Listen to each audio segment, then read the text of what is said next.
ذات أجهزتنا المعلوماتية والخطة المعلوماتية التي تم وضعها في الأيام الفائتة نظرا للمعلومات الواردة عن المسروقات التي والمنهوبات التي تأتي من الخرطوم، والتي أراد ضعاف النفوس أن يفتحوا له أسواق بالولاية الشمالية. كانت أجهزتنا المعلوماتية من المباحث والمباحث الفيدرالية المركزية ومن مكافحة المخدرات ومن الأمنية كانوا بالمرصاد، وكانت هذه الخطة مشتركة لهذه الأجهزة الأربع المعلوماتية.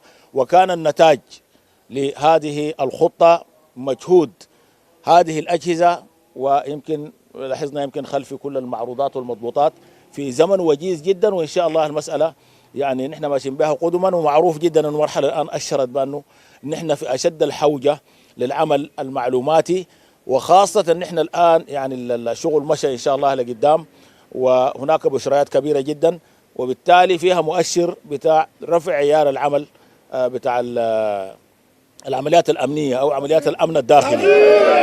أيوة جاهزين إن شاء الله. فالسيد الوالي الآن معنا ليشكركم على هذا المجهود الكبير، والذي أخمد وضح تماما أنه هذا الكشف لهذه الكميات صاحبوا طوالي في الاتجاه الثاني، أنه كل ضعاف النفوس الآن انحرفوا عن أسواق الشمالية بهذه المنهوبات من خلال العمل. وكان رغم العمل الكشفي الأمامنا الآن هو أدى لعمل منعي في اتجاهات كبيرة جدا، وهناك أشياء أيضا كبيرة جدا تم تسليمها مباشرة لها علاقة مباشرة بالحرب لأخواننا في الاستخبارات العسكرية، ضبطيات لا نريد أن البوح بها في هذه السانحة.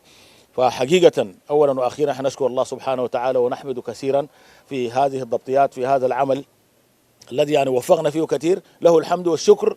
والشكر أجزله للسيد والي هذه الولاية الأستاذ الباقر في زيارته لنا اليوم ليقف على هذا الأداء وليثني عليكم وليشهد رأس هذه الولاية. ولعل هذه المسألة بلا شك الآن يحصل لنا دافع كبير جدا حتى على مستوى الولاية كلها، فهذه الزيارة دافع قوي لنا إن شاء الله، وهذه مسؤولية يا إخواننا. نحن هذا المجهود نحن على الأقل المفروض الناس خلاص تبدأ تحافظ عليه إذا ما فاتت منه لقدام، ونحن بنعمل في التطوير إن شاء الله.